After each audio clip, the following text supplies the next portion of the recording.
Live from the Quad Cities with Morgan Otier and Kyle Keel. This is Quad Cities Live. Today on QCL, one of the largest public art projects in Rock Island history. Quad City Arts is here with more on the giant murals now complete in Arts Alley. It's almost time to celebrate the red, white, and blue, and Gathered Goods QC has you covered when it comes to decor. We'll take a closer look at what this vintage vendor mall has to offer. And the Buffalo Bill Museum's Wild West show is coming up this weekend. Why you'll want to secure your tickets now to see the legends of the Wild West in action. It is Wednesday, June 26th, and you're watching Quad Cities Live. Thank you so much for joining us. I'm Morgan Otier alongside my co-host Kyle Keel. And we are actually rounding out Men's Health Month, a time to bring attention to the importance of men receiving preventative care. Yeah, according to the Cleveland Clinic, only 50% of men actually engage in preventative care, along with proper diet and exercise. So Hy-Vee registered dietitian Caitlin Milligan is joining us to talk about men's health and things we can do this summer to help with our nutrition. Caitlin, welcome to Quad Cities Live. Good to have you here today. Thank you. Happy to have you. Yeah, we're happy to have you. So let's get right into it. As far as the diet for men goes, you know, obviously a lot of times we tend to maybe eat a little more than women, but do we necessarily have to eat differently than women? Not necessarily. We all need fat, protein, carbohydrates. Just the only difference is generally they need a little bit more protein because of more muscle mass. They're typically bigger. So, and but otherwise generally the same.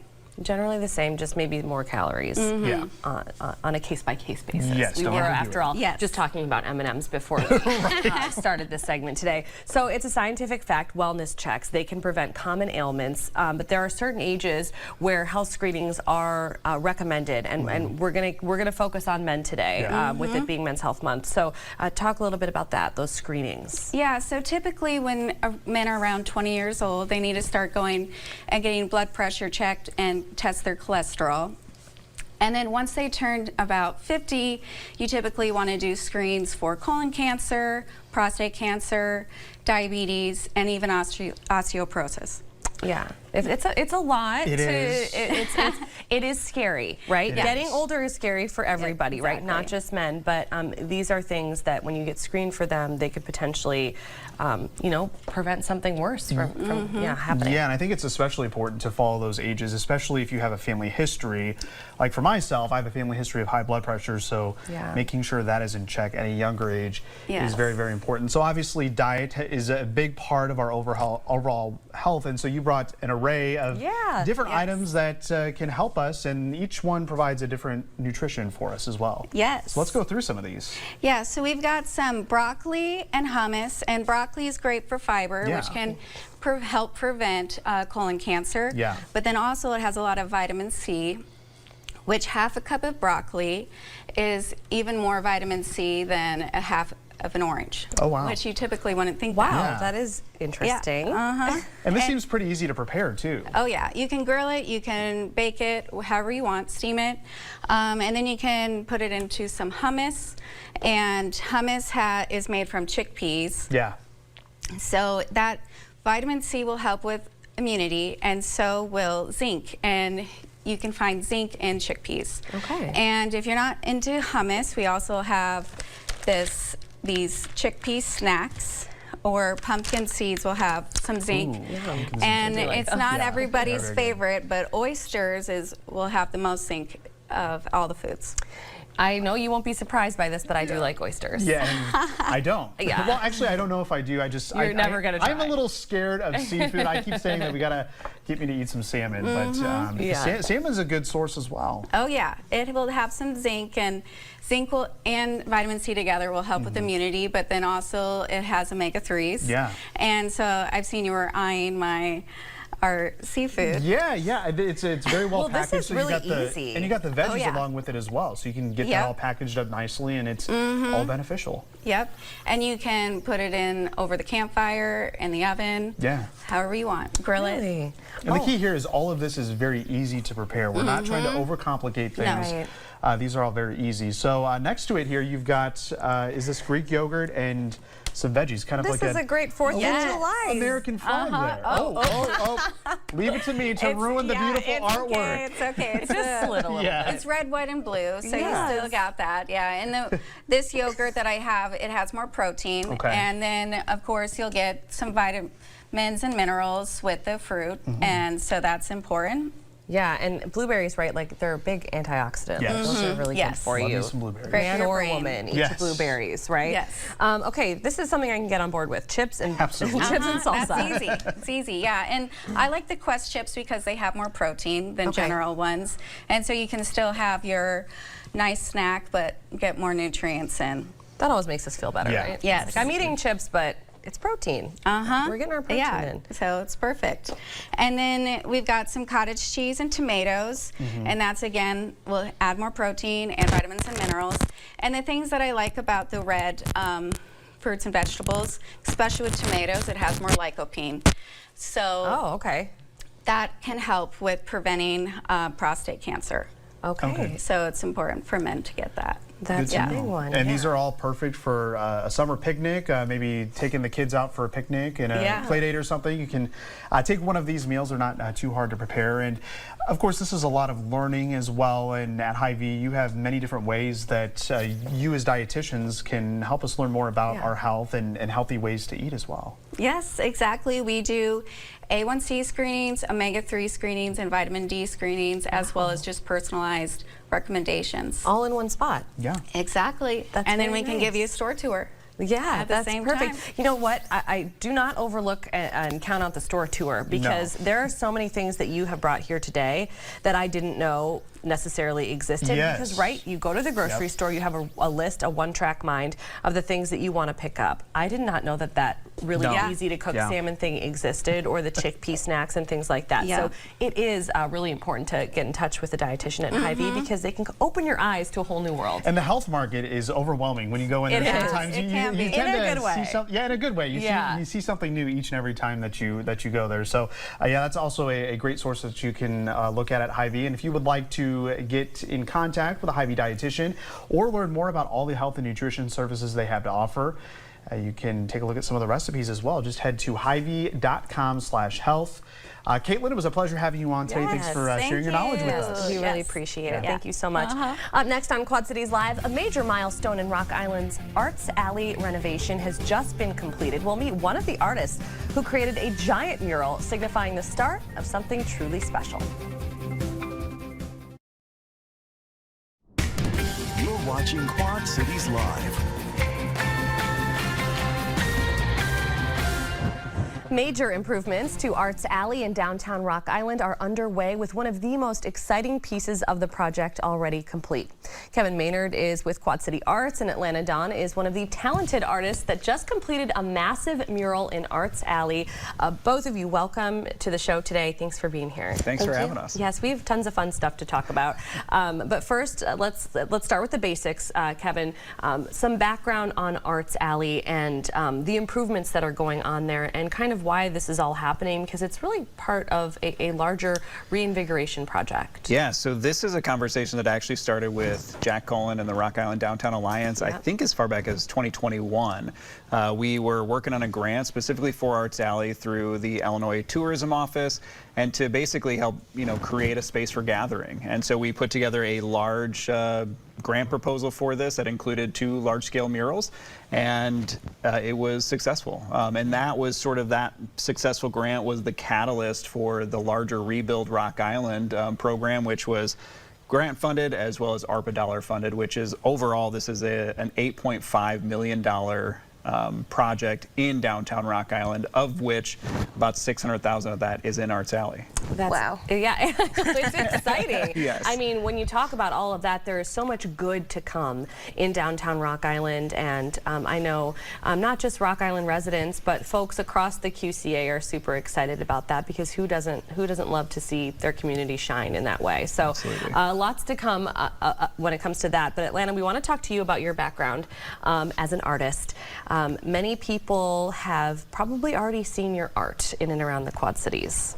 Yeah, sure. I decided to go full-time as an artist 4 years ago. That was a huge leap. I've always felt like I've had a very natural gift with art, and I tried a lot of jobs that wasn't in the arts, and I just got to a point where I was like, no, I have to do this. Yeah, yeah. So, and I'm so glad I did. It's happened very organically. I started just with pet portraits, which led to window painting displays in the seasons, which led to interior murals, which led to sign painting, and now it's led to this large exterior work all in 4 years, so that's crazy. Yeah, and yeah, it is crazy, and people will recognize some of your window paintings, especially around the holidays. I just remember the first time that I started seeing all of that, and I'm like, who is doing this? Well, Atlanta Dawn is doing this. So talented. So it's amazing that you're getting the chance to show more of what you do. What was it like being chosen as one of the 2 final artists to create this mural in Arts Alley? I was totally awestruck. I didn't think I was going to get picked. I didn't think I was qualified. That's crazy. Yeah, the best part about it is I can't wait for my kids to grow up and be like, oh, my mom did that, and so that's really cool. Oh, I love to hear that. That is so sweet, and you're so right. They're going to be so proud of you.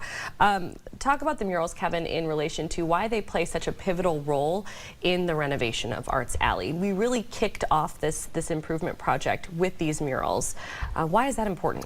Well, I mean, the murals in Arts Alley, they're a large representation of what's about to come in there. And so obviously having a name like Arts Alley, like it should be filled with art. Yeah. And these murals, we chose to start off this way because with everything happening in Rock Island and with everything happening like in Arts Alley, most of that stuff is happening like underground right now. And yeah. so this is a nice Right. representation of like what's about to come to sort of set the stage for everything else. And obviously having 2 really impressive murals sort of kick that off is a nice excitement component. Outside of that, I mean, there's all sorts of things that we could sit here and talk about, like the importance of public art and just, you know, how it helps to drive tourism and how it is just beneficial for our community's pride and community psyche and like mental health. So I mean, there's lots of great impacts from that. For this particular one, it was primarily focused on the, you know, having this part completed, but as well as, you know, driving tourism for this. Yeah, it's something special to see, to be sure.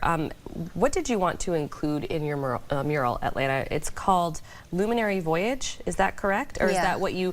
I know that's what you submitted when they were choosing artists. So what will we see when we visit? So the first thing that captures you are these 3 silk moths kind of flying up through the artwork. I had the one moth coming off the concrete. I wanted my design to be obtuse in that way, where part of the subject matter wasn't in the confined area that they wanted us to paint. Oh, wow. And then it leads into this Native American woman. She's blue. I left that open to interpretation on however that makes you feel. And she has this orb where her inner light is shining out. And then it leads into this owl. I chose an owl because an owl literally flew over me the day I was designing the mural. Wow. And I was like, oh, okay, I got to do an owl, because I took that as a sign from the universe. Yeah. And all of the subject matter was just so much fun to paint, and it was really fun to spray paint. Yeah. And I loved it. We're watching video of it happening right now, and it is incredible. The process, I feel like, take us through that a little bit, because you have to be so meticulous and careful, I think, with where you start, what you paint first. Sure, there's a lot of planning and organizing in the mind to get prepared to do a mural of that size. That's the finished product. First step is to lay out the doodle grid. I could project it, but on this scale, to me, it's faster to do the doodle grid. That helps me proportionally figure out how to place my subject matter on the wall. And so a lot of people were really confused when they saw those doodles go up. They're like, who is scribbling on the wall? This is not the design that was submitted. That's great. Well, it turned out beautifully. Kevin, there's another artist that completed the other mural. This artist was from Miami, correct? Yes. But specifically chosen because her work paired so well with Atlanta's. So actually, the interesting thing about that is that they were chosen separately. It just happened to really work out. That wow. Yeah. So they were chosen separately, both through both like committees as well as the community input portion of that. Atlanta and Nicole Salgar is the other artist's name, and they ranked the highest both in just about everything, and it just happened. They look great. Yes. They look perfect together. So we were talking about the role that public art really takes in a community. You alluded to that. Talk about placemaking and what that means for folks who are watching today, because that is just a huge proponent of Quad City Arts. So placemaking is, you know, sort of a buzzword in our community as well as just across the nation right now. But what placemaking really stands for is involving our community in our projects. And, you know, so it's not just, you know, choosing a public art piece or, you know, choosing sort of some roadscaping and landscaping. It's asking the community like what they want to see. So in the public art realm, we use this as an opportunity to sort of like test our placemaking model and see how we can get involved with our community. So we not only tried to advertise when these public meetings were about the public art to, you know, go through all of the mural submissions, but we hosted an event at Rostock's where we invited the community in to basically like sticker their favorites, so we could have a physical representation of what they wanted to see. Because in our minds, like, we don't want our art in our community to be chosen by Quad City Arts or just by a commission. What we want is to have community input. So we want the business owners who are going to see it every day, the people who are living in that community, as well as visiting the community, you know, from the larger Quad Cities. So this was an opportunity to get their feedback. And I think, you know, for our first like real foray into this, it went really well, and I'm looking forward to expanding upon that in future projects. That is great, and people can learn more information about that when they head to the website, which we'll get to in just a second. But before we let you go, as we mentioned, the murals really kicked off a lot of the cosmetic improvements that are coming to Arts Alley. Talk a little bit now about what we're going to see in the coming months, because things are really getting started. Yeah, so murals are obviously done. Now they will rip out the concrete in Arts Alley, put in some new concrete with some nice designs that sort of reference the river there in Arts Alley. But then we'll also have some other things like some decorative lighting. There will also be moving some things around so that we can have a little bit of an outdoor gallery space. So you'll see some new art from local artists go up there. Then you'll also see some vendor stalls that go in and spaces for people to do like gatherings or performances to really activate Arts Alley and be able to use it for more than just sort of an alleyway as it's used right now. That's incredible. Very exciting things to come. And here's the website I was just talking about. So beyond its involvement in the Arts Alley project, QC Arts does have a ton of events on the calendar for this summer.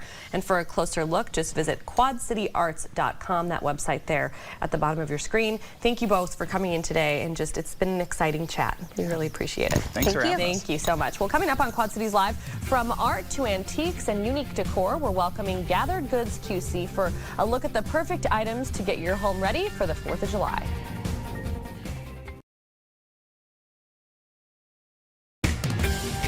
You're watching Quad Cities Live. A beautiful upscale indoor market located on Brady Street in Davenport is catering to your shopping needs, and we mean it. Katie Padovich is the visionary behind this vintage mall, and she's joining us now. Katie, welcome. First of all, yes, of course, welcome back, I should say. I know you've been here a couple of times. Your business is called Gathered Goods. Just give us a little background on why you really wanted to open a space like this. First and foremost is the Quad Cities has been, in my opinion, dying for a upscale store, but still at that secondhand market. And we're able to offer that. So not only are we offering a new product, but we can offer pre-owned, upcycled, bringing things out of the landfill type of pieces that are great home decor, along with a little bit of everything else. Yeah, and it's really not a lot of businesses that really combine the three. We'll call it three: the new, the upcycle, and the antique. You don't often have that choice as the consumer in one spot. Correct. And you're absolutely right, and that is a big reason why we do what we do. But at the same time, we also have 90 different booths, which means 90 small businesses under one roof. So when you really think about that local opportunity, along with finding everything in one location, you get to support small business. That is a really special part of this, and I know that really drives you as a business owner, is to be able to support dozens and dozens of vendors out of your business. We're looking at some images right now of things that folks can find when they walk in.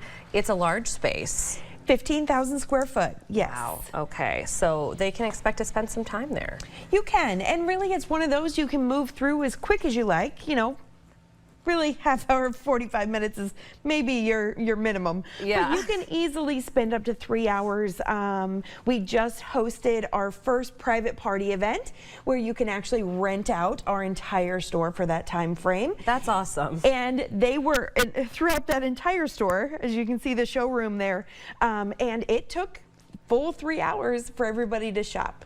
I can only imagine. I mean, and it does seem to be one of those types of stores as well, where if you are looking for something, you are bound to find it. Or something, you know, I need to find something a little bit like this. It's one of those places where we got it. We should definitely be your first stop. Yeah. Yes. So talk a little bit more about the private parties. This sounds like a really cool opportunity for just like a ladies' night or like, wow. Right. So there's no other store in the Quad Cities that I'm aware of anyway that offers where you can actually rent out the entire retail store for a private party experience. So yes, girls' night out, bachelor parties, maybe even if, you know, it's a women-ran business and you happen to be in town, or bring the guys too, because we have some great product for them. Yeah, it is very unique. Okay, so you brought some awesome items with you today beyond the photos that we were just seeing, in keeping with the upcoming holiday, the 4th of July, Independence Day. So let's get started. Talk about some of the items that you brought. Absolutely. So we have our Uncle Sam that I absolutely love. He is a new piece this year and has been very, very popular. But then, so this is a newer piece that's been made and locally made. But then you go here and it's a vintage lantern, and we love that you can kind of pull these pieces together. A lot of people love the hens. Yes, and you the can hens get them and the roosters. So many different colors, and this is a collector's item. Oh, wow. And even this piece here, this is going to be a vintage piece. She doesn't have it on here, but I believe this is a Murano piece of glass, which is actually it's a collector. It is. Okay. Yes, Murano's are very popular. And then you got your good 80s, 90s Budweiser to pull in the red, white, and blue. And then you get into a little bit more of our newer pieces. So these are actually handmade by one of our vendors and volunteers. What a cool coffee table or dining room, like centerpiece idea. Right, grab a bowl, throw some great. festive pieces in it, and you can create this for a couple bucks, or you can come buy it from us. We'd love to see you. Yeah, right. Along with some handmade hot pads, and then you even get down in here to some vintage salt and pepper pieces. I love these. So great for decoration. Oh yeah, those are really, really great. And here I'm going to talk really quick. We also carry Fusion paint. We're one within about 45 minutes of the Quad Cities that carries this brand of paint. It's an easy mineral paint to use, easy application, great for upcycling a piece. Got it. Okay, I was going to ask you specifically, like, what would somebody want to use this type of paint for? A great cabinet, something wood. Texture it down, and this paint goes on perfect. And we have them at our store. Wow. A homemade firecracker, which is always fun. That is very cute. I love it. A little 4x4 and some creativity. Homemade gnomes.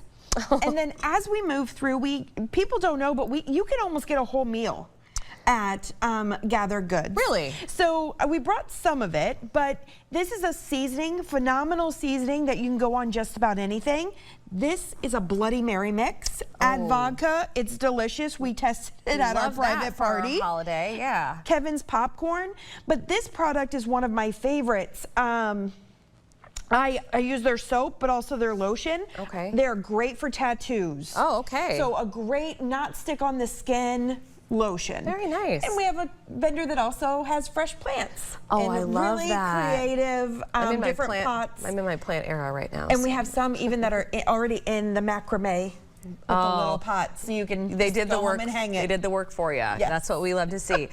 So you have your fall reveal coming up as well. So we wanted to make a quick mention of that because that's going to be happening in the beginning of August. Correct. August 10th, we will have our fall reveal. And what does that mean? Just real quick. So the entire showroom that you got to see in that picture is going to change from what our beautiful 4th of July is all to fall. So you will literally get to walk into just an extravaganza of fall. You're going to welcome in the season. And of course, at the end of the summer, early fall, you have a big celebration, right? You're celebrating the anniversary of this business. 1 year for you. this store being open. We're so excited. We are so blessed with just amazing people that surround us. So. We love it. We love it. Well, congratulations to you on all of that. Thank you. And to stay up to date on what's happening at Gathered Goods, from promotions to items they have in stock, follow them on Facebook, Gathered Goods QC. Katie, thank you for coming on the show today and just decorating this table so beautifully. Yes, we're in the spirit now. We're in the spirit. Yeah. Thank you. Much more to come in our next half hour of Quad Cities Live. We'll get to know Quad City Rugby, where the mission is to learn, exercise, compete, and socialize. And later, take a trip back in time this weekend when the Buffalo Bill Museum hosts Buffalo Bill's Best of the Wild West. You're watching Quad Cities Live. Known for its fast-paced and action-packed nature, rugby players engage in relentless physicality for a full 80 minutes per game. Now, if that sounds like fun to you, you'll want to check out Quad City Rugby. Joining me now is the Executive Director, Craig Eyre, and rugby athlete Braxton Carlson. Welcome to both of you. Hey, Morgan, thanks for having us. Of course. Thank you so much for being here. Lots and lots to talk about. So first, Craig, rugby. I know it's huge overseas. I know it's huge in Canada, where I'm from. We are seeing it get more and more popular in the U.S. Tell us a little bit about rugby. Give us a brief background on the rules and what it's most like for a sport that may be super popular in the U.S. Yeah, sure. So you mentioned the main game is 15 versus 15, and that's played for 80 minutes. There's two 40-minute halves. A lot of what we do is when there's a kickoff, you get the ball, and if you can retain that ball, you get to play with it for 40 minutes. So it's a game of contesting the ball and try and keep the ball away from the opposition. Wow. Maybe the biggest difference is a lot of people struggle with the fact that we can't pass the ball forward. It's got to go lateral or back or behind. Oh. So that's one of the few skills that we teach up front. That is different, yeah. And there's different versions too. We do 7-on-7, which is called Sevens Rugby, and Braxton's played a little bit of that. Okay. And we also do social stuff. So it's not all about the 80-minute game. It's about social touch rugby, and we do that at practice a lot. You do? Okay, very, very cool. Well, actually, the Quad Cities has a long history of rugby, which, unless you're involved in it, maybe you don't know that. Give us a little bit of background. I mean, it started in the Quad Cities many, many years ago. It did, yeah. There's been several teams in the Quad Cities. At the moment, there's actually other teams, including Palmer Chiropractic, and there's also a team at St Ambrose and Augustana College. Wow. So there's plenty of teams around. The Quad City Irish rugby team started back in 1975, and actually there was a group there that went on and played sevens and won the national championship in 1986. Yeah. So there's some great history there. And actually last year, that group got inducted into the Iowa Hall of Fame. Wow. So, yeah. Wow, that's very exciting. Very cool. A little piece of history there. Braxton, what do you like about playing rugby? I just like how it's different from like other sports, and just really getting out there and trying something new that you normally wouldn't see around here. Just like from different countries, just playing a new sport. Not all schools have a rugby team, so it's really great that you can get involved in it. Talk about the physicality of it, just the energy in a game of rugby. I mean, we were talking before this segment started. It's exhausting. Yeah, I mean, like he said, I think the normal games are 40 minutes. 40-minute halves. 40 minutes halves. 80 minutes, yeah. I played a 7-minute half and was pretty tired, so it's definitely really intense. We spent a lot of time with practice. I mean, we actually talked about it the last few months, where a lot of our practices are just fitness, getting together, trying to lose some weight, trying to be able to run that distance and get that endurance. So yeah, that's a lot that we do behind the scenes to play that game. Obviously, the fitter you are, the better you enjoy it. Right. But we also have different levels. I mean, there's competitive teams, there's development teams as well, so we're trying to start that this year as well. Oh, very cool. Talk more a little bit about the youth teams and high school rugby, because there are some opportunities here locally. Bettendorf Parks and Recreation is helping out with that. Yeah, this year was pretty cool. We started off with Bettendorf Parks. We did a camp over there for 4 weeks in the community centre. So we had kids from grades 1 through 12 actually. Oh wow! And different times. We didn't have any. Not all together. Not all at the one time. Yeah, that would be crazy. But we tried our best. So that started our season. Some of those kids came over and then did tackle. So in the spring we went out to Centennial Park, and that's where we did our tackle season. We got teams together, kids, mostly middle school. We travelled around Illinois, played in some games up in the Chicago area. Okay. And then Braxton actually got to play sevens up at Clinton. Clinton High School has a team. Yeah, I read that. So you played at Clinton High School rugby. So what did you think of all that? I think it was a fun experience, just getting out there and playing a new game, and just really my first rugby game. Just really enjoyed being out there and just learning. Well, good. They did great for their first game, so it was cool. Yeah, that's what you want to get out of it after all. So women are included in the rugby group. I did see that online. But yeah, Quad City Irish Rugby has a women's team, and we're really pushing hard to increase those numbers and develop that team. Obviously in the fall they'll play in tournaments as well. At the moment we're about 7 or 8 players, but we want to get that up to say 15 by the end of summer, and hopefully about 20, 23, 25 players by the time we start fall. So the fall season will kick off early August. That would be super exciting. What would you say to someone who may be a little apprehensive, like, of the physicality, of the exertion? I feel like it's something that can be learned if practiced. Yeah, it sure can. And I won't speak for myself. I see it with new adult players, but also with the kids. I mean, rugby's a sport, I think, that it enables you to build your confidence. Obviously, we practice and teach the kids the main skills so they can do it and do it safely. Yes. We want to be sure that we can tackle safely and avoid head injuries. That's really important. And then I guess also for the adults, I mean, to get in there and build that confidence and say, yeah, I can go take a tackle. I know how to bring someone down. Rugby's a lot about bringing people down, not so much smashing them like you'd see in football. So there's a little bit of a difference there. Okay. So to say if they practice and learn those skills, they'll be fine. Okay. You're also looking for area PE teachers. A really cool opportunity there. Tell us about that. Yeah, so that Imagine Rugby is a program that's established by the MLR, which is the Professional Rugby League in America. Okay. They established a team called the Chicago Hounds, and they have like a 300-mile radius where there's a coordinator that's working with schools. So we're going to be reaching out here on our Facebook pages and contacting schools if they've got PE teachers that want to do something different. Yeah. End of the year, we'll get their names and some OKs to do it, and we'll try and get some of those players out. That'll be fun. And some of the kits, because they're willing to donate kits to schools. The kids will really enjoy that, I'm sure. And before we run out of time with you, Quad City Rugby has an event coming up in just a month, July 27th at Centennial Park. They're downtown. So what can we expect at this event? Who is it for? Who can go? Yeah, sure. So that's a part of the Iowa series. We're trying to get like 8 teams together to play games of sevens rugby. It'll be a fast, action-packed day. We're also trying to get kids teams, so if there's any high school kids who want to form a team and play on that, we'll certainly have them there and join it. We'll have food, we'll have t-shirts for sale. We're mixing it in. I think there's a volleyball tournament too there at the same time, so we're just going to have a great day. Yeah, a great, very athletic day. Yeah, for sure. Okay, awesome. Well, for more information, just visit the website that we have up on your screen, quadcityrugby.com. You can also follow the group. They have a Facebook page and an Instagram page. Craig and Braxton, thanks for coming on the show and telling me all about rugby. Thanks, I was worried I wouldn't make it through the interview, but my eyes have been opened to a new sport. So thanks for having us. Of course. Thanks for having us. Well, coming up on QCL, don't miss your chance to see the best of the Wild West in action. The Buffalo Bill Museum is hosting 2 action-packed shows this weekend, and we're getting the details next. You're watching Quad Cities Live.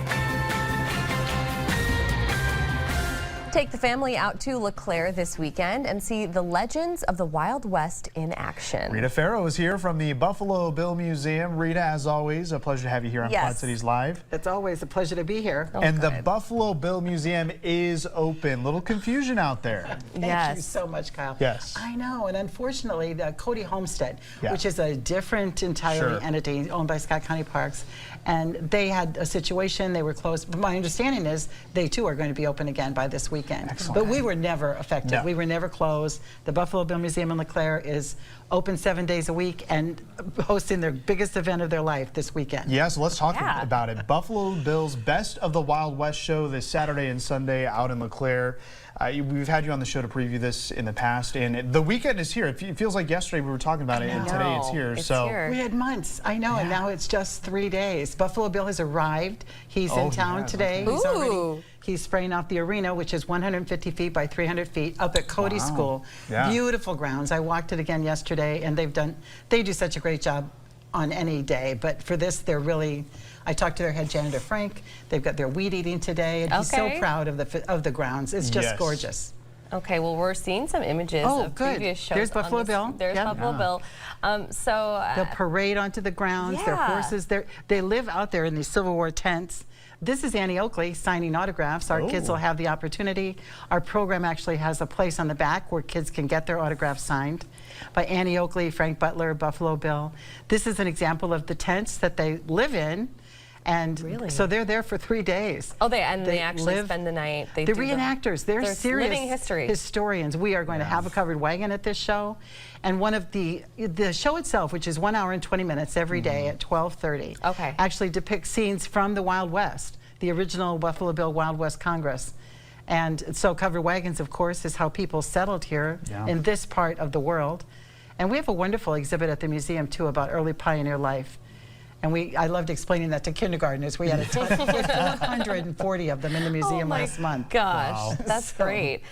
This does look like it would be such a fun experience for kids. What do you think is kind of the favorite part for them? Is it the horses? I saw this show last year in Manitowoc, Wisconsin, and I kind of get goosebumps talking about this. It seems goofy, I know, but it is living history. And especially because Buffalo Bill was born in LeClaire, Iowa. And I just love the idea that this event is taking place at Cody School, named after him. And these grounds, of course, they were timber and woodlands when Buffalo Bill lived here in the 1800s, and he could have actually hunted squirrel up there as a young boy. And I think that's what, for me, it really is about a family-friendly event, and it's coming to see living history. There's no beer, there's no alcohol on our property on the school site. So, and we just want families to come and have a good time. There's going to be food trucks. We have a concert both days because the grounds open at 10:30, even though the show doesn't start till 12:30. So they can come on the grounds early. Shuttle buses are being provided by Riverboat Twilight, our best neighbor there in LeClaire. And we are so delighted that they went forward with that because that was a big expense for us. So they're running 3 full-size school buses throughout the days, both Saturday and Sunday. So you can get on that bus right down at the museum and then go right out to the school grounds. That'll be your easiest access because there's very limited parking up at the school grounds. Okay, that is a good piece of information to know. Another good piece of information, bring a chair. Yes. Yes, You'll need that. Bring a chair because they're not going to provide them for you, right? No, So we looked into bleachers, but wow, the cost was exorbitant, and then the insurance is more. So we are providing some hay bale seating. We're pretty excited about that. That's fun. I know, and so I think it's a good idea to bring a tablecloth to put on top of that hay like bale. a blanket or something. Yeah, or a blanket or something, and so we're providing what we can, but bring a chair, and then you can stake out your place to sit. If you come early in the morning, put your chair in position, then go have something to eat, or visit Boomtown. There's a lot happening that day besides the show every day at 12:30. Wow, okay. And there's still time to get tickets. You do have some tickets left, right? Yes, we have tickets, and you can buy your ticket at the gate. Thank you, perfect. Kyle. Okay, yeah, and absolutely. Kyle, we'd love to have you come visit on Friday. You know what? I'm going to gladly accept your invite because rumor has it that I will be talking to Buffalo Bill. Yes, sure. I will be getting on a horse. So you'll want to tune in Friday because we will be out in LeClaire previewing the best of the Wild West. We're so excited. Kyle has all the fun, doesn't he? The Fridays are very fun. I definitely do enjoy it. And we've been talking about the show for the last couple of months. And you've hyped it up, and I think that the hype is going to live up to it. And we'll see. I'm looking forward to the preview. Maybe we have no idea how many people are coming, but we're doing our best. We're going to try to make those lines go very quickly. We've got a ticket training tomorrow, and it's $15 for adults, $12 for seniors, $8 for children under 12.